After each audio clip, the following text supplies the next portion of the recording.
నమస్కారం. మీ విజయ్ కుమార్ గంట. రాష్ట్రంలో ఇప్పుడు వరకు ఎన్నికల ప్రచార పర్వం జోరుగా సాగింది. ఈ క్రమంలో 4వ దశ ఎన్నికల పోలింగ్ ప్రక్రియ, అంటే దేశవ్యాప్తంగా సార్వత్రిక ఎన్నికల పోలింగ్ ప్రక్రియ ప్రారంభమవుతుంది. ఏపీలో అయితే అసెంబ్లీ ఎన్నికలు కూడా జరుగుతున్నాయి. 18వ తారీఖున, ఈ నెల 18వ తారీఖున నామినేషన్ల స్వీకరణతో ప్రారంభమయ్యే ఈ ఘట్టం మే 13న ఓటింగ్తో ముగుస్తుంది. ఆ తర్వాత జూన్ 4న కౌంటింగ్ జరుగుతుంది. విజేతలు ఎవరైంది స్పష్టంగా తేలుతుంది.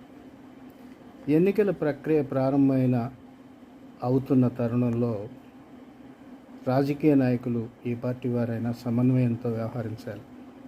ఇక రెచ్చగొట్టే ప్రసంగాలు, రాళ్ళు రువ్వుకునే సంఘటనలకి ఆస్కారం ఇవ్వకుండా ఎన్నికల్లో నిశ్చింతగా ముందుకు సాగాలి.